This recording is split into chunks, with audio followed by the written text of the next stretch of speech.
আসসালামু আলাইকুম ভিউয়ার্স। তো আজকে যে টপিক নিয়ে কথা বলবো এটা হচ্ছে মুরগির ঝিমানো, ডিম পাড়া মুরগির ঝিমানো। ওই দেখেন সব মুরগি কি সুন্দর ঘুরতেছে, খাইতেছে, খেলতেছে, অথচ একটি মুরগি ওখানে দাঁড়িয়ে আছে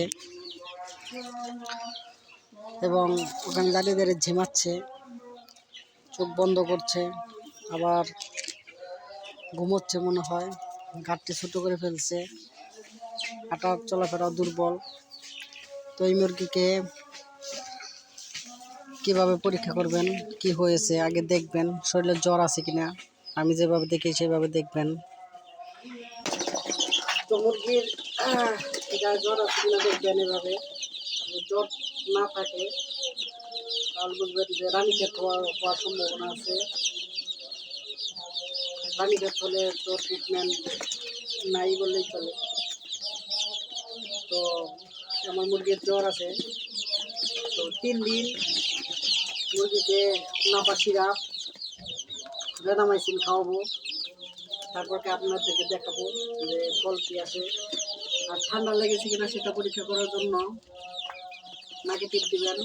যদি পানি আসে তাহলে বুঝবেন ঠান্ডা লেগেছে, যদি পানি না আসে তাহলে বুঝবেন ঠান্ডা লাগে নাই। তো আমি নাপা সিরাপ আর ভেনামাইসিন খাওয়াবো এখন,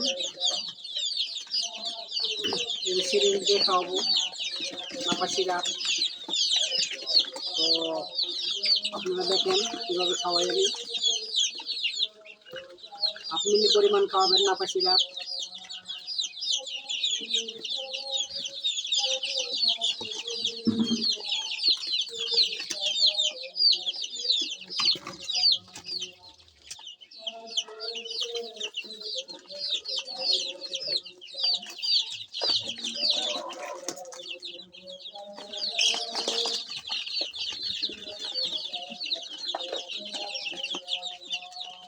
আপনি পরিমাণ খাওয়াই দেবেন এখন, এভাবে ধরে এভাবে খাওয়াই দেবেন।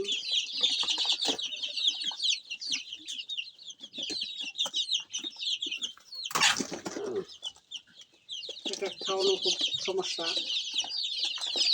যাই হোক, কী করণীয় দেখব 3 দিন পর ইনশাল্লাহ। ভেনামাইসিন দিয়ে এখন গোলাবো, গুলে খাওয়াই দেবো। তো 3 দিন পর আপনাদেরকে দেখাবো মুরগির ফলন কি। তো আসসালামু আলাইকুম ভিউয়ার্স। তো দেখেন 3 দিন পর আমার মুরগিটা সুস্থ হয়ে গেছে।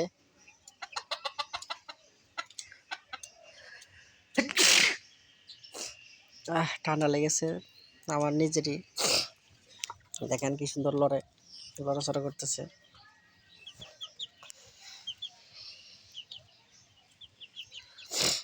আপনারা অবশ্যই ওষুধগুলো খাওয়াবেন, তাহলে মুরগি ঠিক হয়ে যাবে। তো আজকে এই পর্যন্তই। তো ভালো থাকবেন। আসসালামু আলাইকুম।